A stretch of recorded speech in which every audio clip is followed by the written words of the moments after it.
अपने आत्माओं अध्यात्म ज्ञान का तभी छींट भी नहीं थी अपने पास। इस जैसे आप देखते हो प्रत्येक देश में, प्रत्येक देश का एक राजदूत भवन होता है, ऐसे ही परमात्मा ने प्रत्येक ब्रह्मांड में अपना एक राजदूत भवन बना रखा है। और जो यहाँ ऐसा कहता है कि मैं तो ऐसे ऐसे भगवान कबीर साहब का भक्त हूँ और आप मेरा निर्णय, मेरा कोई अकाउंट नहीं कर सकते, तो परमात्मा कहते हैं कर्म भ्रम ब्रह्मंड के मैं पल में कर हूँ नेस, 1 मिनट में नष्ट कर दूंगा तेरे, तूने ये बकवास जो इस जीव से करवा रखी है, तूने करवाए सारे उल्टे कर्म इससे, अज्ञान भर के इसके अंदर। और जिसने मेरा नाम लिया, मेरी दुहाई दी कि इस हृदय से जो पुकारेगा वहाँ के, मैं तो भगवान कबीर साहब का शिष्य था, उनका बच्चा हूँ, आप मुझे कैसे ले आए यहाँ पर। तो उनको मेरे पास, मेरे राजदूत भवन में करो हमारे पेश, तो उसका अकाउंट भी नहीं लेना, खबरदार। परमात्मा ने यहाँ तक बोल दिया, कर्म भ्रम ब्रह्मांड के मैं पल में करहूँ नेश, यानी क्रॉस कर दूंगा, उन पर कांटा लगा दूंगा। जिन हमरी दो ही दई सो करो हमारे पेश। कहाँ तक इन परमात्मा गारंटी ले रहे हैं, शिव मंडल ब्रह्मापुरी तो विष्णु लोक में हो, हमरे गुण भूले नहीं तो आण छुटाऊं तो। होय होय।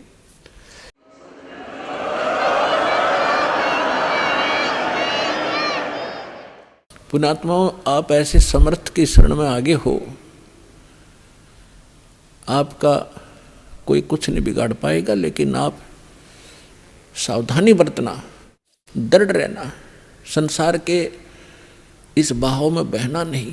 तो कितनी गारंटी दे रहे परमात्मा।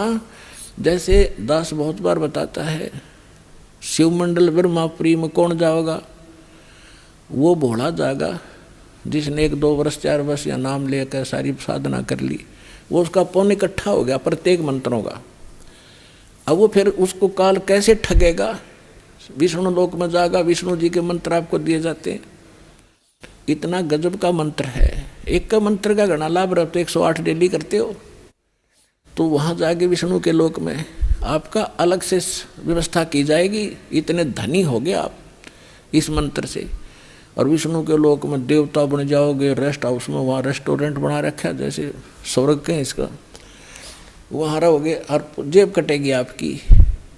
और आपका वहाँ ये गुण याद आ जाए कि हम तो गलती कर गए, हमने तो पूंजी अपनी खराब नहीं करनी थी, हमने तो इस सतलोक जाना था, या गलती बन गई। कहते वहाँ भी अगर हृदय से पुकारेगा 2 व्यक्ति जो गुरुद्रोही ना हुआ हो, गुरुद्रोही वो होता है नाम भी छोड़ जा और गुरु जी की निंदा करता अंडा जगह जगह घूमे, वो उसका तो नाश परमानेंट हो गया, वो तो खत्म सदा के लिए, कभी मनुष्य जीवन भी नहीं पाएगा आगे से, बहुत युगों तक।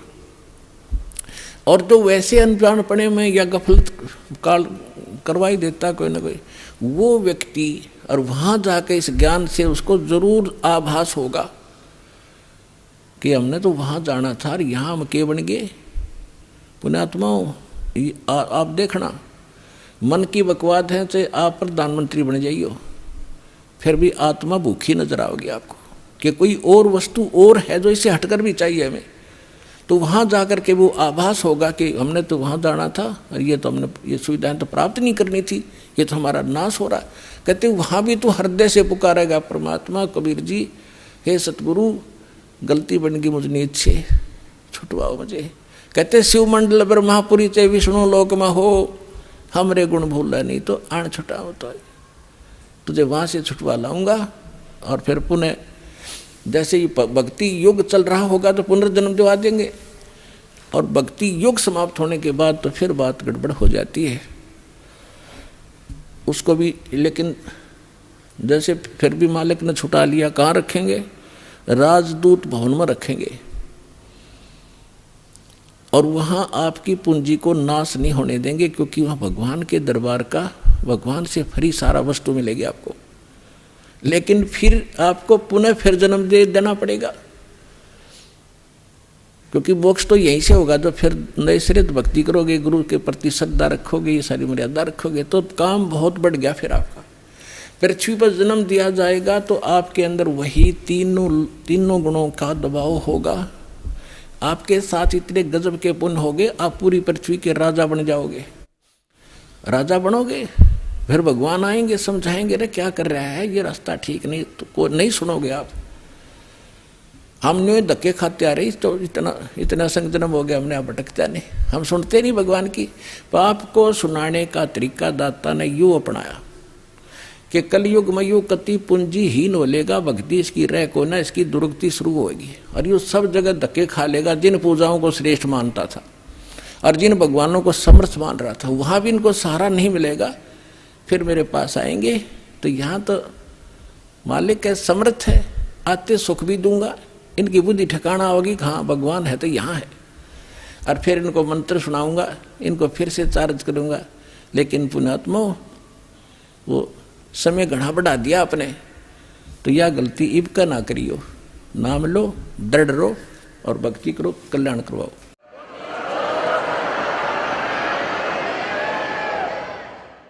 अब आपको कुछ भक्तों के अनुभव सुनाएंगे। पुण्यात्मा सत्संग सुनने के लिए तरसा करते थे, हम भटकते थे, कहीं सत्संग नहीं था, टाइम पास कर रहे थे, जीवन नाश कर रहे थे।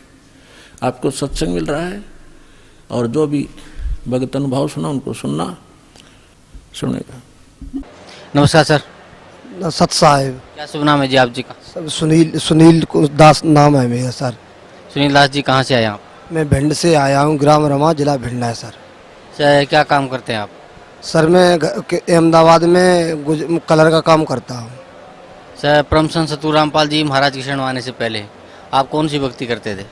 सर हम शिव जी की करते थे और वैष्णो देवी पे गए, वहाँ पर हमने परिक्रमा लगाए, पैरों में खूब फलक पड़े, कुछ लाभ मुझे हुआ नहीं। फिर वहाँ से हम बैरावाल सोमनाथ गए और वृंदावन गए, वहाँ परिक्रमा लगाने से भी कुछ लाभ नहीं हुआ। जेब में हमारे पैसे पड़े, पैसे और चोरी हो गए। और फिर वहाँ से हम सब देवता जवाल है, फिर उसके बाद में हम यहाँ आए। सर ये जो आपने भक्ति की, परिक्रमा लगाई, इससे आपको कोई लाभ नहीं मिला, फिर आप परम संत सतगुरु रामपाल जी महाराज की शरण में कैसे आए? सर हम ऐसे आए, आगरा जिला के हमारे ससुर साहब आए, उन्होंने मुझे बताया कि ऐसे आप सब जगह पे परिक्रमा लगाए, कहीं आपको कुछ लाभ नहीं मिला तो आप हमारे संग चलो और हमारे गुरुजी के पास अगर आपको अच्छा लगे तो नाम दान लेना, नहीं अच्छा लगे तो फिर बाद में लेना मजबूत होकर के। तो हमने कहा ठीक है चलेंगे। तो उनके माध्यम से सर हम यहाँ सतलोक आश्रम बरवाला जिला हिसार में आए। सतगुरु राम सर परम संत सतगुरु रामपाल जी महाराज से नाम उपदेश लेने के बाद आपको क्या लाभ मिला? सर लाभ मैं बताऊंगा आपको। जब मैं पहली बार आया यहाँ पर तो मैंने नामदान नहीं लिया था। फिर दूसरी बार जब मैं आया तो बस में बैठ के अपने गांव से, मतलब फूफ से बस में बैठ के आया निजामुद्दीन उतरे में। निजामुद्दीन से मैंने पुरानी दिल्ली के लिए टिकट कटाई बस में 15 रुपए की।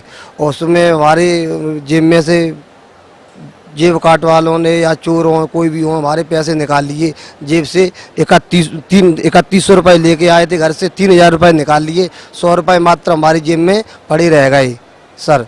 फिर उसके बाद में जब हम अंतर्राष्ट्रीय बस अड्डा पर उतरे, मैंने जेब में पैसा देखा, हमारे पास पैसा भी नहीं था, मात्र 100 रुपये और 90 रुपये पड़े, 85 रुपये पड़े थे। 15 रुपये की मैंने टिकट ले रखी थी।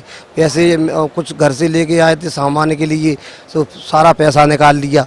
उसके बाद में फिर हमारे रिश्तेदार रहते हैं धारूहेड़ा के पास एक भिवाड़ी गाँव है, भिवाड़ी सिटी है, वहाँ पर हमें अंतर्राष्ट्रीय बस अड्डा से वहाँ पर गए। हमारा मूड ख़राब हो गया, पैसे निकल गए, इसीलिए तो वहाँ पर जब हम गए तो उसमें अंतर्राष्ट्रीय बस अड्डा में जब वहाँ बस में हम बैठे पीछे, क्यों बस पूरी भरी रखी थी, मैं पीछे सीट खाली थी, पीछे बैठे। वहाँ से पीछे बैठने के बाद में धारूहेड़ा की मैंने टिकट कटाई, 70 रुपये की टिकट कटाई थी। 70 रुपये की टिकट कटाई थी, 15-20 रुपये जेब में हमारी मात्र और पड़ी रह गए थे खाली बस। फिर वहाँ से हम गुड़गांव के पास पहुँचे। गुड़गांव के पास जब हम पहुँचे सर, तो आगे कुछ सवारी बस से उतरी, बस से सवारी उतरी तो हमने कि चलो यहाँ पीछे धक्का लग वो दोचा लग रही थी बस में, पीछे सीट पे बैठी थी मैं, तो हमने कि चलो आगे एक सीट खाली हो गई तो आगे हम बैठ जाते। तो जब हम आगे गए तो हमको 100 के नोट 400 रुपये सीट पे रख के मिले सर, पूरी बस भरी हुई थी। वो जो सीट यात्री उतरे उस सीट पर हम बैठे तो हमको 400 रुपये सीट पर रख के मिले, तो वो 400 रुपये मैंने उठा ली। और यहाँ सत्संग में आ रहे थे, सत्संग में कल चालू होने वाला था, तो जब चालू तो वो 400 रुपये मैंने उठा के किसी पूछा, कोई अगर पूछेगा तो मैं 400 रुपये दे दूँगा और नहीं पूछेगा तो मैंने भी फिर अपने पास रख लेंगे। सो किसी ने मुझे सर पूछा नहीं, फिर मैं बस से थोड़े फिर और आगे निकल गए, और आगे निकल गए। निकलने के बाद में दारूगढ़ा पूरे पहुंच ही गए। फिर हमारा मूड घुमा, चलो ऐसे करते आश्रम में चलते सत्संग सुनने के लिए, पैसा निकल गया, निकल जाने। और 400 रुपये मुझे किसी ने दे दिए सीट पे रख के, तो किराया हमारा हो ही गया वापस MP को जाने के लिए। तो फिर हम वहाँ से रेवाड़ी गए, रेवाड़ी से हम सीधे भिवानी होते हुए सतलोक आश्रम बरवाला में हम आए। तो यहाँ पर सर हमने सब लोगों को बताया, अपने साथ वालों को, भगत जी को बताया कि ऐसे ऐसे हमारे साथ में घटना हुई है। और उस घटना के बाद में फिर मैंने गुरुजी से बातें अपनी कही कि ठीक है बेटा निकल गए, निकल जाने दे, कोई दिक्कत नहीं। वहाँ से फिर हम अपने घर पहुँचे और 7 या 8 दिन बाद मुझे बीच रोड पे मोटरसाइकिल में चला रहा था, 2 हमारे पीछे बैठे थे हमारे गांव के ही। 10,000 रुपये का बंडल सर 100 के नोट का हमको मिला वहाँ पर। जब वहाँ से फिर हम अगले सत्संग में तीसरी बार हम फिर यहाँ आए, हमने गुरुजी को बात बताई और भगतों को बात बताई कि ऐसे ऐसे मुझे पैसे डले मिले रोड पे। तो उनने बोला कि पाठ करवा देना, हमने पाठ करवा दिया, पैसे हमको मिले, और तो ये हमको लाभ यहाँ आश्रम में हुआ। सर भक्त समाज को क्या संदेश देना चाहते हैं आप? भगत समाज को हम संदेश ये देना चाहते हैं, भाइयों बहनों को और बुजुर्गों से मेरी हाथ जोड़ के प्रार्थना है, मैं हाथ जोड़ के प्रार्थना करता हूँ कि तत्वदर्शी संत रामपाल महाराज बरवाला जिला हिसार में आए हुए अपना नामदान लो और कल्याण कराओ। धन्यवाद आपका, बहुत बहुत धन्यवाद। नमस्कार सर। सर साहिबा जी। क्या शुभ नाम है जी आप जी का? सर जी मेरा नाम मुरारी दास। कहाँ से आए हैं आप? जिला दौसा राजस्थान से। सर परमसंत सतगुरु रामपाल जी महाराज की शरण में आने से पहले आप कौन सी भक्ति करते थे? सर मैं सतगुरु रामपाल जी महाराज की शरण में आने से पहले मैं हनुमान जी की भक्ति करता था और मतलब देवी देवताओं की पूजा करता था। तो जो भक्ति आप देवी देवताओं करते थे, हनुमान जी करते थे, उस भक्ति से आपको क्या लाभ मिलता था? सर इस भक्ति से मेरे कुछ भी लाभ नहीं हुआ। परमसंत सतगुरु रामपाल जी महाराज की शरण में आप कैसे आए? सर मेरे ऊपर देवी देवताओं की परेशानी बहुत ज़्यादा आई हुई थी। 8-10 साल से मैं देवी देवताओं से परेशान था। जब से मैं छठी क्लास में पढ़ता था तो उस समय मेरे देवी देवताओं की परेशानी लगी हुई थी। जब से मैं 10th क्लास में पढ़ने लगा उस समय से मेरे को देवी देवताओं की परेशानी बहुत परेशान करने लगी। झाड़ फूँक करने वालों के पास और मतलब हनुमान जी की खूब सेवा भक्ति करी, उसके बाद में कोई आराम नहीं हुआ। इसके बाद मैं जयपुर काम करता था कॉलेज में, उसमें वहाँ से हमको जय गुरुदेव के लिए बोला किसी ने। जय गुरुदेव से अपने बैतूल के भगत गए थे, तो वहाँ आश्रम पे 2-3 दिन रुका तो मेरे 1.5 साल से कोई फ़ायदा नहीं हो रहा था। थोड़ा फ़ायदा पड़ जाता था, उसके बाद में परेशानी ज़्यादा हो जाती थी। तो मैं सुबह 8 नवंबर को सुबह जय गुरुदेव आश्रम पे नहा रहा था, तो अपने बैतूल से भगत जय गुरुदेव आश्रम पे जड़ोला चढ़ाने के लिए गए हुए थे। उनके बच्चे कोई बच्चा हुआ था, तो उन्होंने जय गुरुदेव जी ने बोला था कि तुम्हारा बच्चा 5 साल का हो जाए तो आप जड़ोला चढ़ाना वहाँ पर। तो मैं आश्रम में नहा रहा था, तो उस समय उन्होंने पूछा कि आप कहाँ से हो? तो मैंने बोला मैं राजस्थान से हूँ। तो आपको मैंने उन्होंने कुछ नहीं पूछा, मैंने बताया कि यहाँ पर जय गुरुदेव जी के देवी देवताओं भूत प्रेत की परेशानी बहुत जल्दी ठीक हो जाती है, तो मेरे फ़ायदा नहीं हो रहा। तो उन्होंने बताया कि आप वहाँ चलो, हरियाणा चलो, संत रामपाल जी महाराज के चलो और आप 1 दिन में बिल्कुल ठीक हो जाओगे। तो मैंने मना कर दिया क्योंकि मेरे को यहाँ के बारे में कुछ पता नहीं था, मैंने टेलीविज़न में नहीं देखा था। फिर मैंने उनसे नंबर लिए तो उन्होंने मेरे को बुक दिखाई। बुक दिखाने के बाद मैंने मना कर दिया। फिर वो आश्रम पे रहे तो मैंने बोला मेरे पास किराया नहीं है, 50-100 रुपये थे, उसमें से भी उठ गया था, 50 रुपये थे। तो उन्होंने बोला किराया वराया का आप चिंता मत करो, आप हमारे साथ चलो। फिर मेरे मन में थोड़ी शंका पैदा हो गई, अनजान आदमी थे वो, तो मैंने मना कर दिया कि भगत जी कभी फिर देखेंगे। तो उन्होंने फिर मेरे मन में आ गया कि आप 1.5 साल से परेशान हैं, तो अभी यहाँ वहाँ भी चल के देख लेते हैं, अगर फ़ायदा हो जाएगा तो ठीक है, नहीं तो 6 जगह हैं। फिर उनके साथ में वो तो आश्रम से बाहर निकले और मेरे मन में मतलब बहुत बड़ी खुशी हुई, और मैं गीले कपड़े थे उनको रख करके आश्रम से बाहर बहुत तेज़ से दौड़ा हुआ वहाँ आ गया। फिर उन्होंने बोला आराम से आओ, धीरे चलो, आराम से, रात को गाड़ी है। सुबह 8 बजे हम वहाँ से आश्रम से बैठ गए थे। तो हमने वहाँ पर आश्रम पे खाना वाना खाया, जय गुरुदेव आश्रम पे, और रात को 8, साढ़े 7-8 बजे से हमने वहाँ से जय गुरुदेव आश्रम स्टेशन से बैठे। तो उस समय उन्होंने मेरे को ज्ञान गंगा पुस्तक दी, तो उस ज्ञान गंगा पुस्तक को पढ़ी तो मेरा मन बहुत अच्छा हो गया, और जब से मैं ट्रेन में बैठा तो मेरी आत्मा मतलब बहुत प्रसन्न हो गई। फिर यहाँ मैं आकर के 9 नवंबर को सुबह नामदान लिया। सर पहले आप जय गुरुदेव में थे और आपकी जो भूत प्रेत की बात थी वो ठीक नहीं हो रही थी, फिर आप परम संत सतगुरु रामपाल जी महाराज से आपने नाम उपदेश लिया, तो जो भक्ति सतगुरु रामपाल जी महाराज ने आपको दी है, उस भक्ति से आपको क्या लाभ मिला? सर इस भक्ति से मेरे को सबसे बड़ा लाभ तो ये हुआ कि ये परेशानी थी, भूत प्रेत की परेशानी, ये धीरे धीरे शांत हुई थी। इसके बाद में मेरे जैसे ये शिक्षा के क्षेत्र में मैंने एक कोर्स कर रखा था अग्निशमन का, इसमें मेरे को सफलता नहीं मिली थी, इसमें भी केस लग रहा था कॉलेज वालों के, तो वो रिजल्ट बनता 1.5 साल से, तो वो रिजल्ट भी आ गया परीक्षा का, फिर उसमें मेरे को सफलता मिल गई। इसके बाद में सर मैंने मतलब बीए के कई साल के पेपर ड्यू थे, वो क्लियर नहीं हो रहे थे, इस वजह से देव देवता की परेशानी वजह से इस साल मैंने झूठ नहीं बोलता, मैंने 2-3 दिन के पढ़ के करके तैयारी दी है, वो सारे पेपर क्लियर हो गए। और अभी एक मतलब मेरा चेस्ट शरीर इतना पतला हो जाता था तो मेरा शरीर नहीं फूलता था बिल्कुल भी। यहाँ आने के बाद मैंने जब मार्च में मेरा फिजिकल था SSC GD का, तो मैंने फार्म लगाया था, उसमें तो मेरा क्वालिटर आ गया। तो सर जी मैं वहाँ पर फिजिकल देने के लिए गया, तो मैं रेस भी बहुत, मेरा शरीर बिल्कुल परेशान था उस समय, तो मैंने रेस कैसे कैसे कर ली।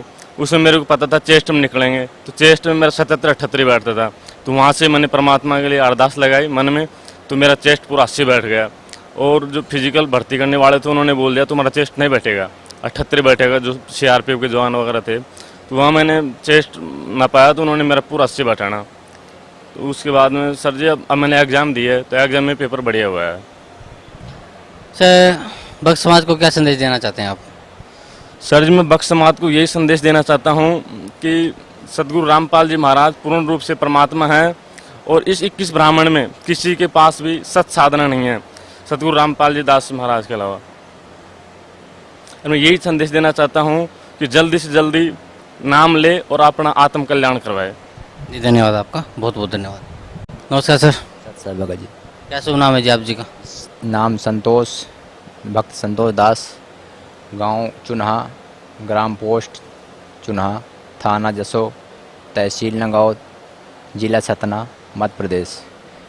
सर परम संत सतगुरु रामपाल जी महाराज की शरण में आने से पहले आप कौन सी भक्ति करते थे?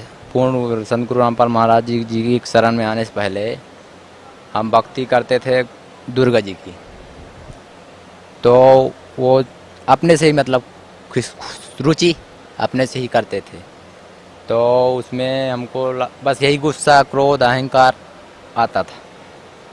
यहाँ तक आ गया था कि मतलब हमको हमारी मति इतनी मतलब इष्ट हो गई थी कि हम फांसी लगा के मरने के लिए भी तैयार हो गए थे।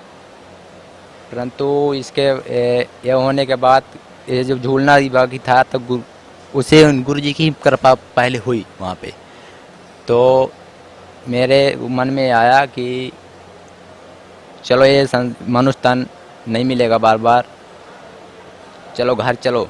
वहाँ से मैं चला आया घर में आया, 4 दिन में यहाँ घर में रुका, तो जो जिस कारण से तकलीफ होती थी वो कांटा परमात्मा गुरुजी वहीं निकाल दिए।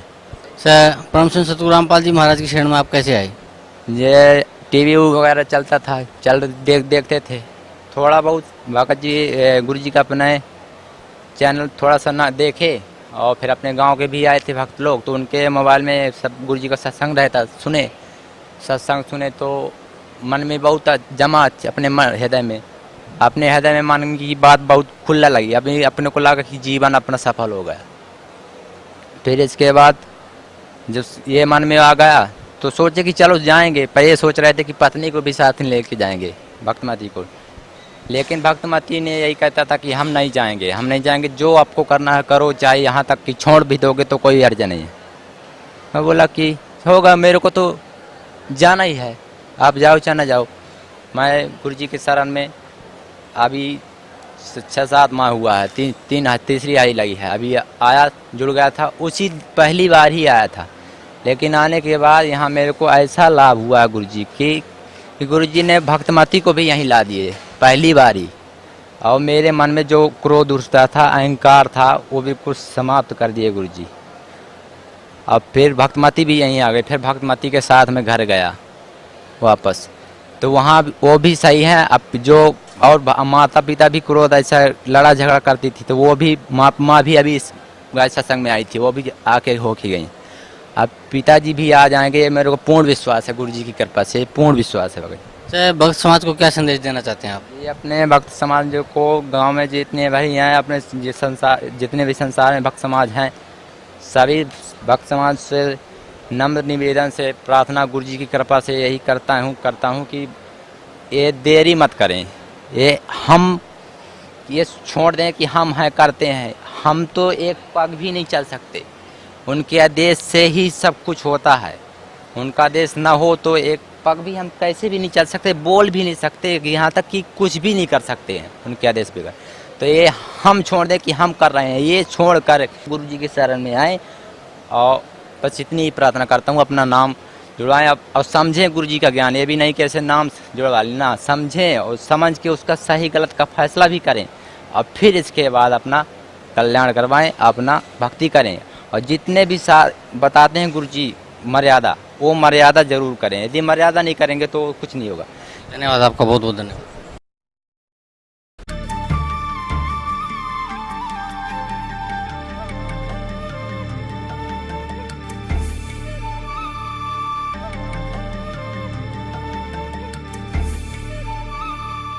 दर्शकों, दामाखेड़ा गद्दी नसीब श्री प्रकाश मुनि नाम साहिब जी के अस्वस्थ होने के कारण साधना टीवी के साथ आध्यात्मिक ज्ञान चर्चा में भाग नहीं ले पाए, जिस कारण उनके आदेशानुसार उनके विचारों को उनके द्वारा बताए गए प्रवचनों की सीडी कैसेट के माध्यम से आपके सामने रख रहे हैं, तथा उनके आदेशानुसार उनके परम शिष्यों डॉक्टर पारसनाथ जी तथा बांधवगढ़ गद्दी नसीब महंत श्री हरीश दास जी ने प्रकाश मुनि नाम साहिब जी के विचार साधना टीवी को बताए, वो भी आपके सामने रख रहे हैं।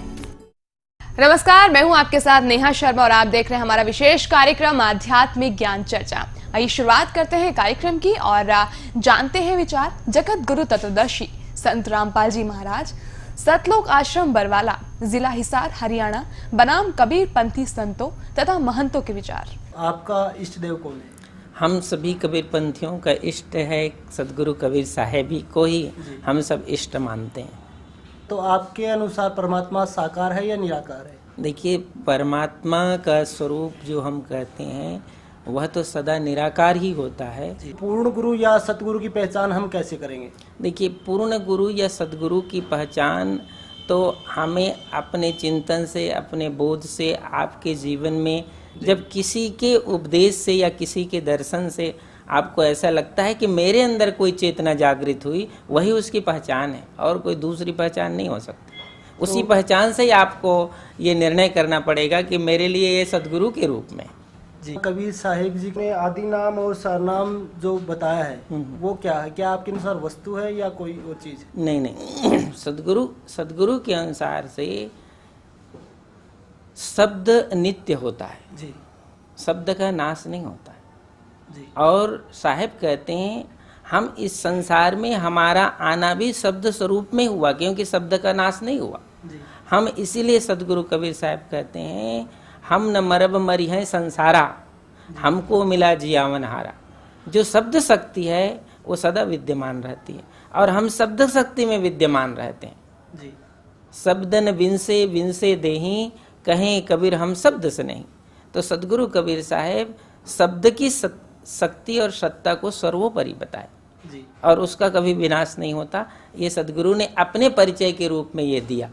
तो जी कबीर साहेब सतगुरु हैं या सतपुरुष हैं, इसमें कुछ भिन्नता है या नहीं? सदगुरु कबीर साहेब सदगुरु के रूप में इस संसार में, ज्ञानी पुरुष के रूप में इस संसार में आए, इसलिए हम उसे सदगुरु के रूप में मानते हैं।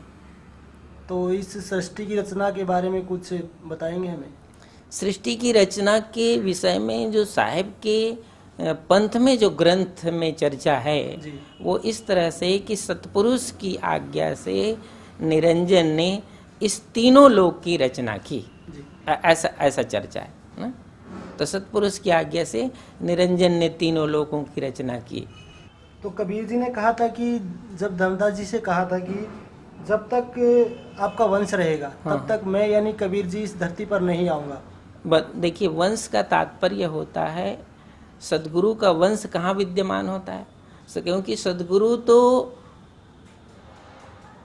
कोई शादी विवाह या बच्चे या किसी प्रकार संसार के रूप में विद्यमान नहीं रहते हैं। सदगुरु की शब्द जो शक्ति है, जिस अंश में विद्यमान रहता है वही उसका वंश होता है। तो सदगुरु कबीर साहब ने कहा, वचन माने सो हंस हमारा।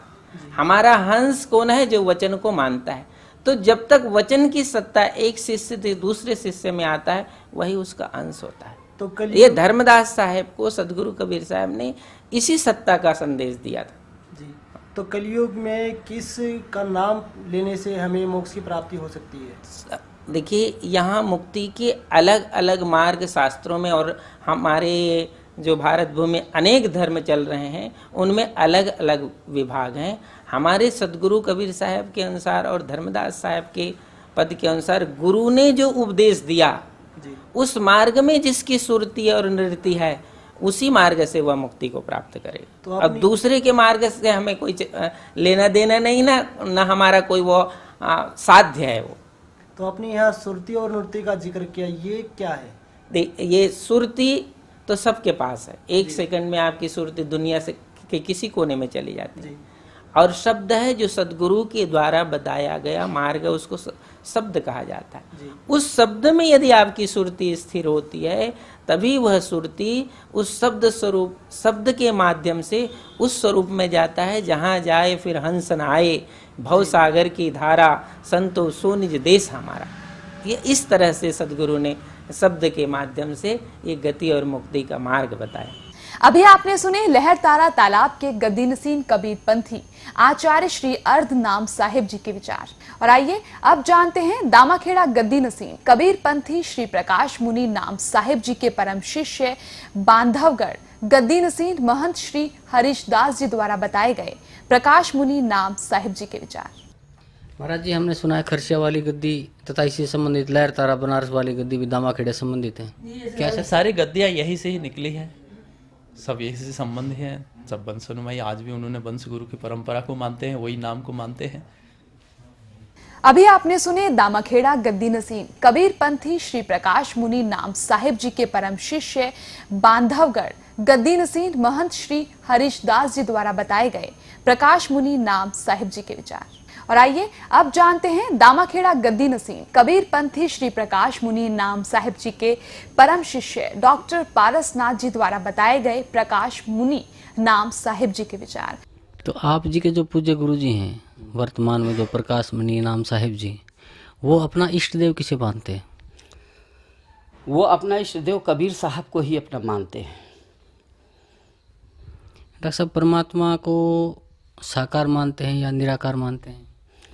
परमात्मा तो मतलब निराकार ही हैं, लेकिन हमारे यहाँ निराकार और साकार का झगड़ा ही नहीं है। गुरु के रूप में परमात्मा को देखा जाता है और उनकी पूजा की जाती है और वो गुरु को ही परमात्मा माना जाता है।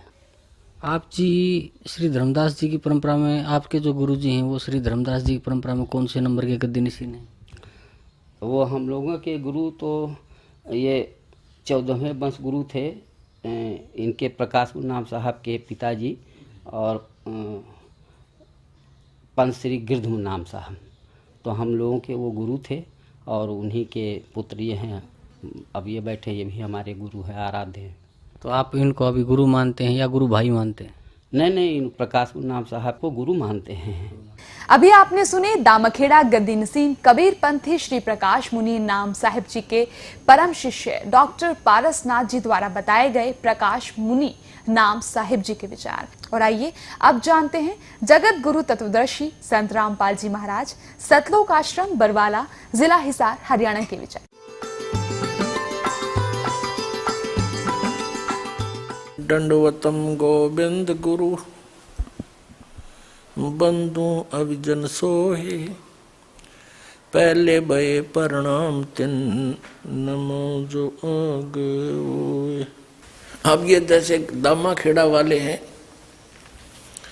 इनके सेवक से कोई पूछता है कि आपका गुरुजी कौन है, तो कुछ एज्ड व्यक्ति है, वो कहता है कि मेरे गुरुजी पंत श्री गिरधनाम जी हैं। और पंत श्री गिरधनाम जी श्री प्रकाश मुनि जो वर्तमान में दामाखेड़ा का महंत है, उसका पिताजी भी है और उनके गुरुजी भी हैं।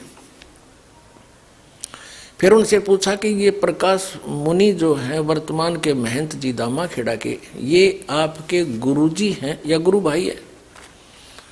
तो बोला भगत बिना ज्ञान कैसे बोला हुआ भाई, कहते ये मेरे गुरुजी हैं। इब तक गद मुनि को क्या था, मेरे गिरधनाम मुनि मेरे गुरुजी हैं, अरिब का प्रकाश मुनि भी मेरे गुरुजी हैं।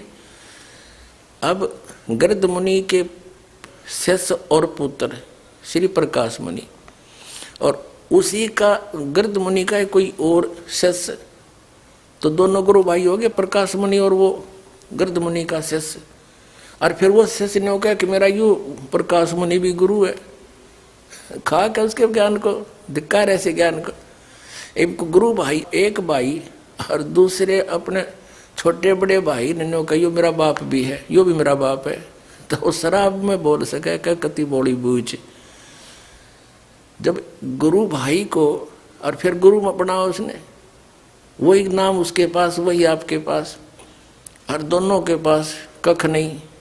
अभी आपने सुने जगत गुरु तत्वदर्शी संत रामपाल जी महाराज, सतलोक आश्रम बरवाला, जिला हिसार, हरियाणा के विचार। और आइए अब जानते हैं दामाखेड़ा गद्दी नसीम कबीर पंथी श्री प्रकाश मुनि नाम साहिब जी के परम शिष्य डॉक्टर पारसनाथ जी द्वारा बताए गए प्रकाश मुनि नाम साहिब जी के विचार।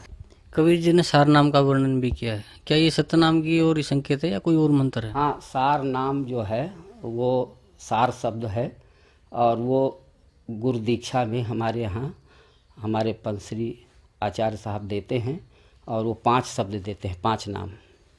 तो ये 5 नाम ही सार शब्द हैं। सार शब्द का मतलब ये है कि जैसे परमात्मा का जो वाचक शब्द है उसी को सार शब्द कहा जाता है, सत्यनाम कहा जाता है। परमात्मा सत्य स्वरूप ही हैं, तो सत्यनाम ही उनका सत्यनाम है। और ये मतलब मनुष्य का देखा जाए तो जो नाम है 5, ये मनुष्य का ही उसके गुणों का आत्मा का द्योतक है। जो आत्मा का नाम रखा जाएगा, तो जैसे आत्मा कहा गया है कि चेतन अमल सहज सुख राशि और अजर अमर है, उसी तरीके से ये उसी के ऊपर नाम रखे गए हैं। और ये सब मतलब ये कभी स्थिर रहते हैं, कभी बदलते नहीं हैं। अविनाशी शब्द है और परमात्मा का वाचक शब्द है, वही सार शब्द है, सार नाम है, और ये गुरु ही देते हैं। तो जो 5 नाम आपके गुरुजी देते हैं, वो 5 नाम कौन कौन से?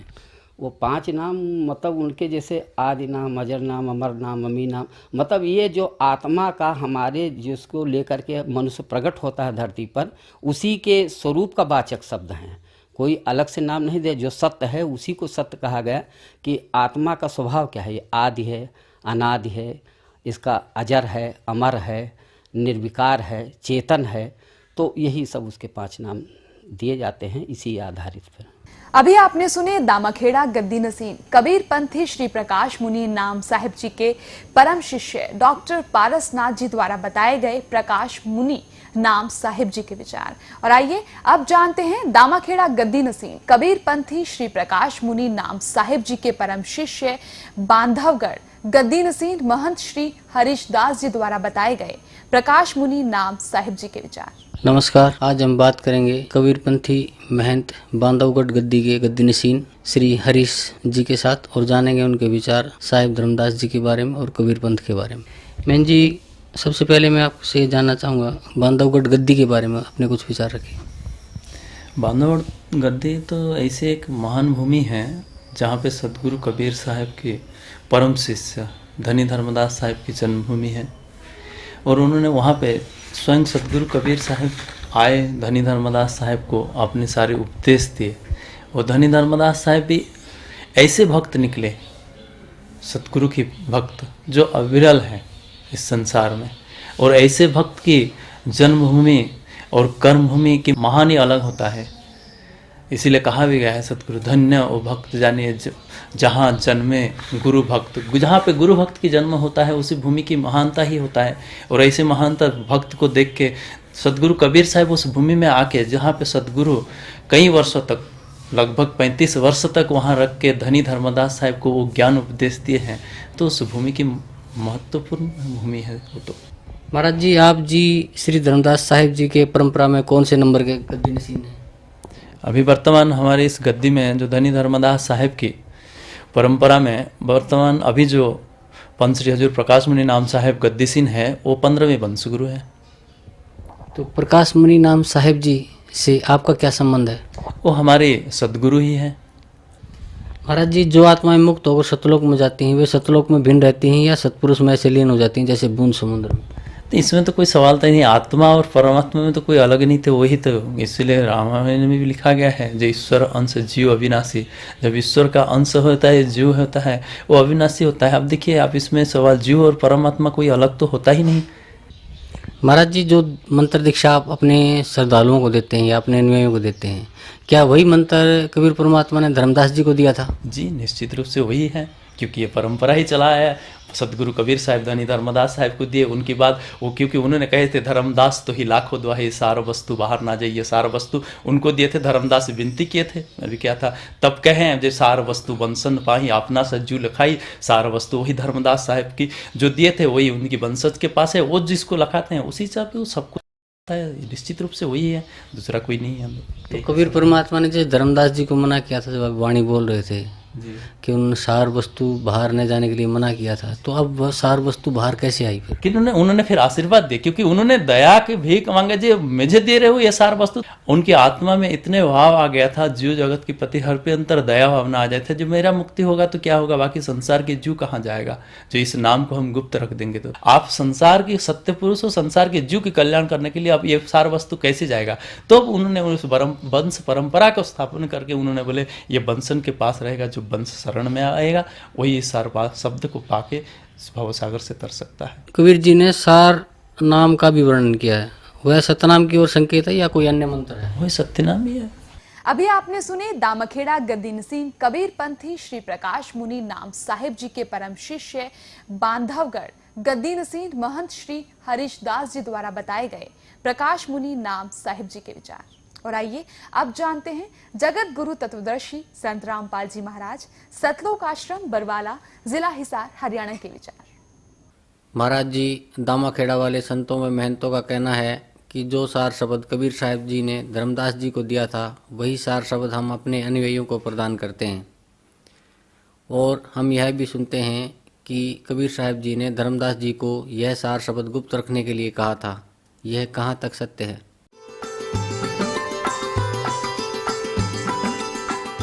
दंडवतम गोविंद गुरु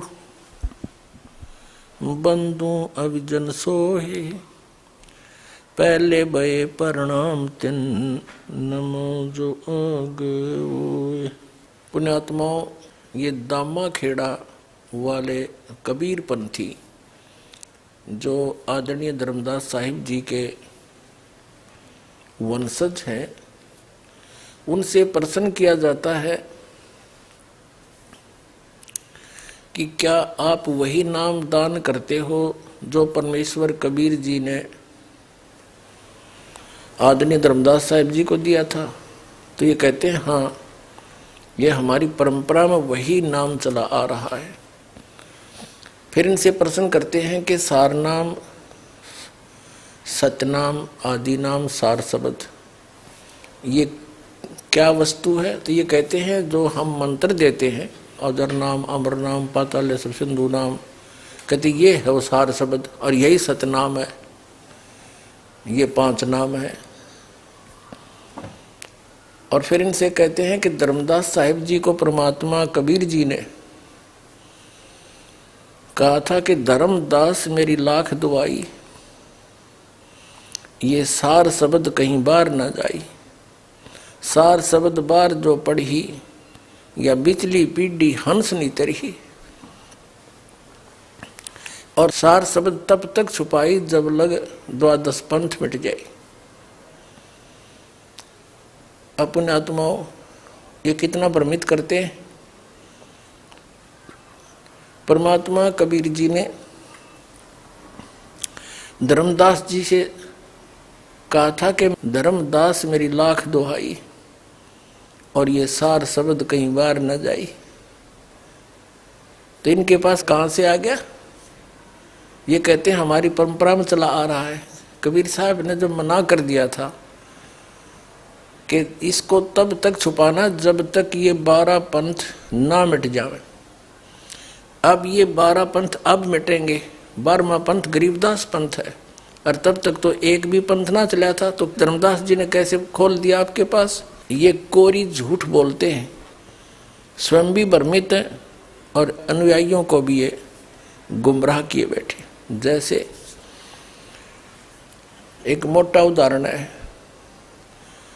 परमेश्वर कबीर जी ने इस सार शब्द को इतना कॉन्फिडेंशियल रखना था कि धर्मदास जी से कहा कि इसको कहीं बताना नहीं। फिर भी परमेश्वर ने सोचा ये कहीं ना कहीं गड़बड़ करना दे और मेरी सारी बात बिगड़ जा, काल का दाव लग जावे। तो परमेश्वर कबीर जी ने धर्मदास जी के द्वितीय पुत्र पंत श्री चूड़ामणि जी अर्थात श्री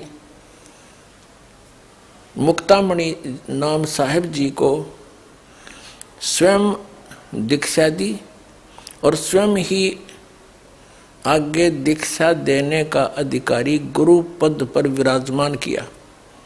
धर्मदास जी पर विश्वास नहीं किया उन्होंने कि कहीं ये मोहवश मेरे इस अनमोल मिशन को फेल ना कर दे।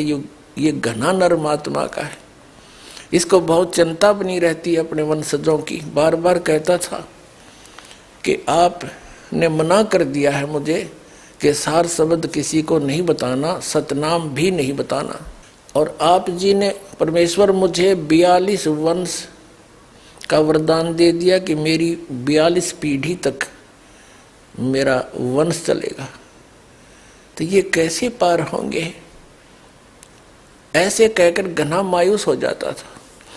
परमात्मा को पता था कि यदि इसको मैंने आगे नाम देने का आदेश भी दे दिया तो ये अवश्य काम बिगाड़ देगा।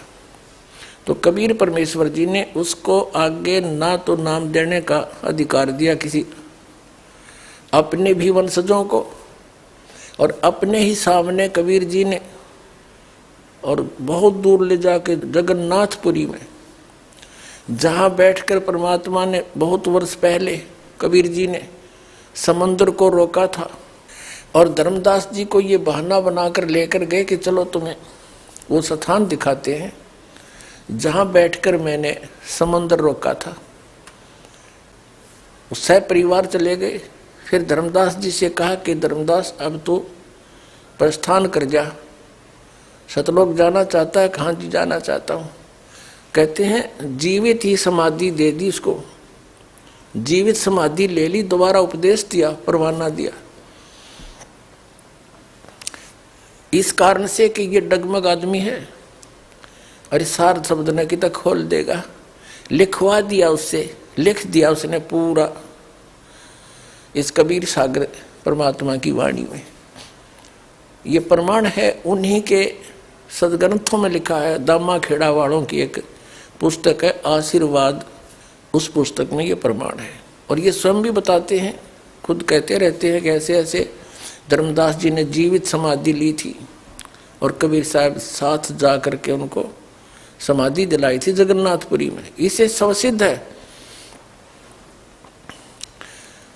कि कबीर परमेश्वर जी ने इस सार शब्द को और सतनाम को कितना कॉन्फिडेंशियल रखा, और ये कहते हैं हमारे पास वही नाम है, खा के इनके पास झूठ बोलते हैं, स्वयं भी भ्रमित है और अन्य अनुयायियों को भी ये मूर्ख बना रहे हैं।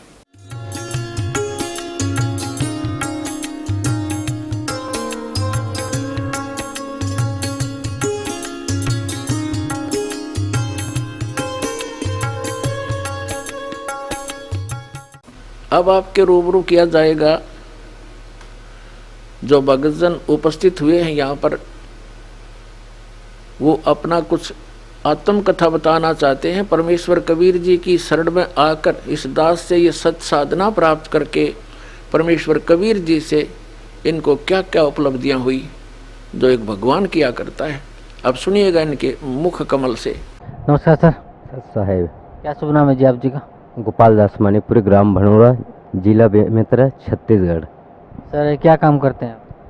खेती किसानी करते हैं। सर परम संत सतगुरु रामपाल जी महाराज से नाम उपदेश लेने से पहले आप कौन सी भक्ति करते थे? ऐसे तो मैं अपने जन्म कबीर पंथ ही घर में हुआ है और मैं दामा खेड़ा हनुमाई धर्मदास का वंश आचार्य प्रकाश मुनि के अंदर था, परंतु मेरा मन शांति नहीं था। हमारे घर में कबीर साहब के नाम से चौका हर साल हर वर्ष होता था। हमारे घर में बहुत दुख पहुंचा।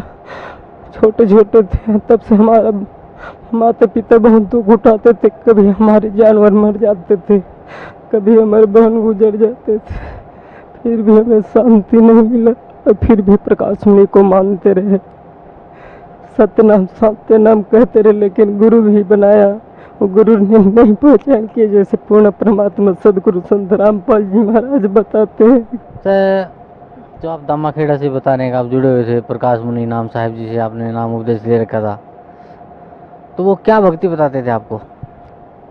जैसे प्रकाश मुनि से नाम साहब का जो पंजा अधिकारी महंत था, उससे मैं दीक्षा लिया था। हड़वा का महंत मोहन दास जी महाराज, उसने जब गुरु दीक्षा किया तो बोला कि सत सुकृत आदि अजर अमर, यही नाम जीवन सो काम, खोलो कुंजी खोलो कपाट, पांचले मुल्क की धार, धर्मराज अजर मुख खोला, यही नाम दिया था। फिर सर आप परम संत सतगुरु रामपाल जी महाराज की शरण में कैसे आए? क्या है, मैं बचपन से थोड़े से सदगुरु कबीर साहब का वाणी वचन सुनता था। अपने घर में साधु संत आते थे, उसके द्वारा सुना था और उसको सुनकर छोटी छोटी पुस्तक भजन गाया करता था। धीरे धीरे मैंने रामचरितमानस में जाकर एक वक्ता के रूप में बैठा और वक्ता करते करते ग्रंथ में अनुराग सागर का प्रचार में लग गया। उसके बाद तो भी से मेरा मन संतुष्ट नहीं हुआ, फिर दूसरा गुरु किया।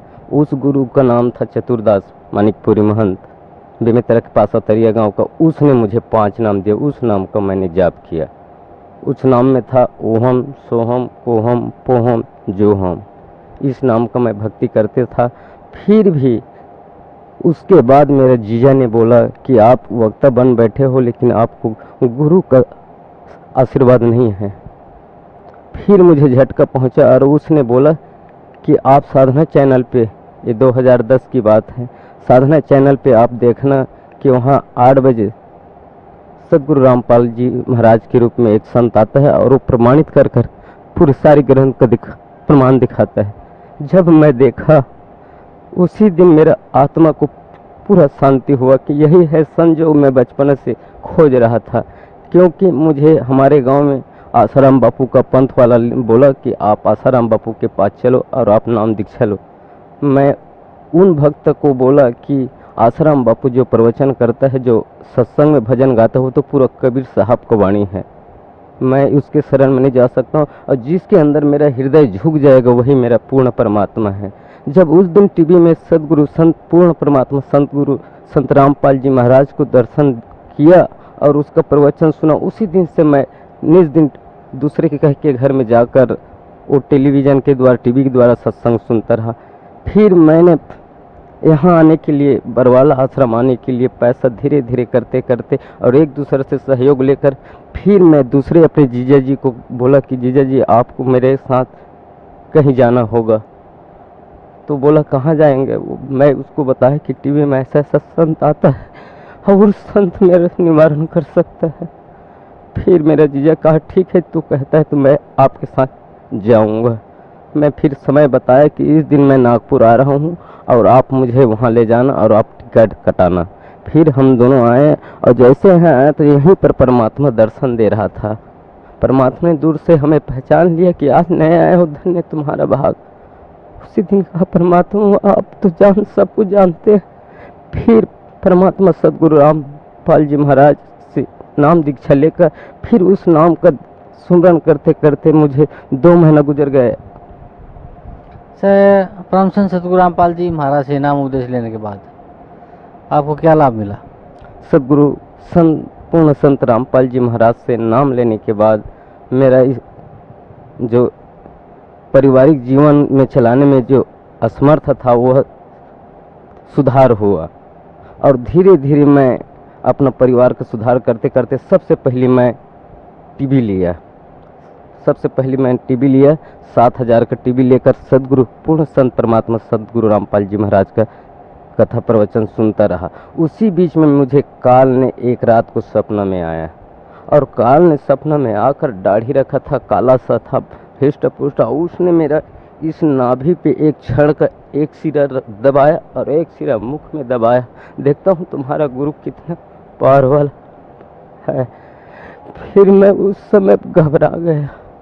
घबराते घबराते सदगुरु जो रामपाल जी महाराज ने जो नाम दिया था उस नाम का प्रथम नाम इस रूप में जो मिला है उस नाम का याद हुआ। उतने में वो काल ने पसीने हो गए।